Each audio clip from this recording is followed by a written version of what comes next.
Wala nang sasakit pa sa isang ama na malaman na wala na ang kanyang mag-ina. Anong sakit?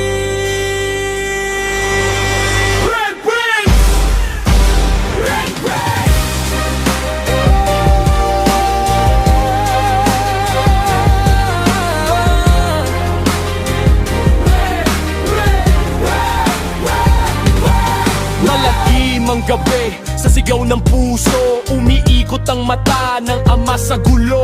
Hinahanap ang mahal, nanginginig ang tuhod. Bawat sulok ng bakuran may dalang kabaroon. Sa pagitan ng mga anino at pawid, may bakas ng takbong nilamon ng dilim. Hindi pa niya alam ang bigat ng makita asawa't anak niyang duguan, pumatak ang luha. Maginang walang awang pinatay ng isang 14 anyos lang.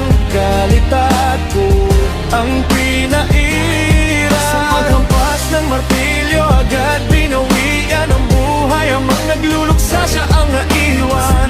Dapat mahustisya para sa aking mag-ina.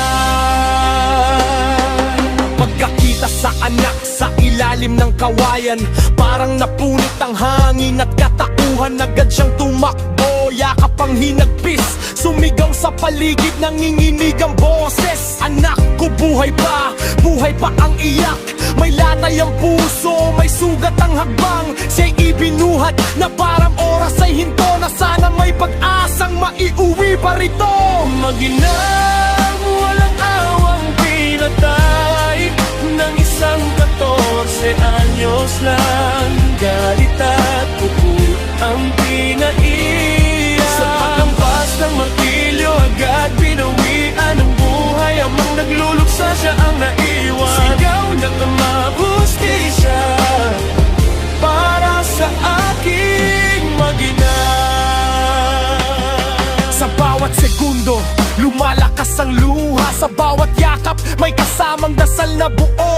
Pinipilit ang dibdib na wag bumitaw, kahit pira-piraso na ang panahong tangan. Kung may himala sa gitna ng pulang gabi, kung may liwanag sa ilalim ng kabigati, pangalan nila ang una kong tatawagin, pangalan nila ang huling titig ng aking paningin. Humarap ang ama sa langit na mabigat, walang salita, luha lang ang sumambulat.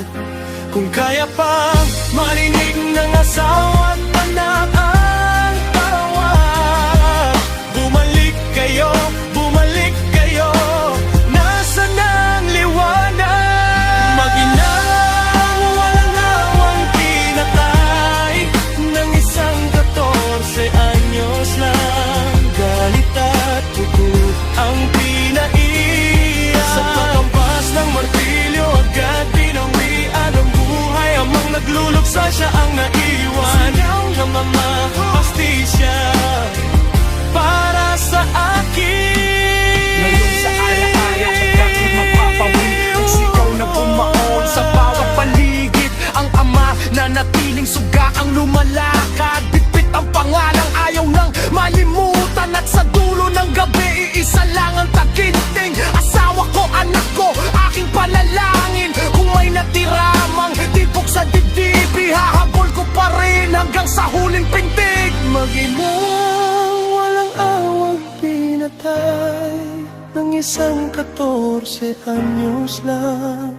Galit at puot ang pinaira. Sa paghampas ng martilyo, agad binawian ang buhay. Amang nagluluksa, siya ang naiwan. Sigaw ng mahustisya para sa akin.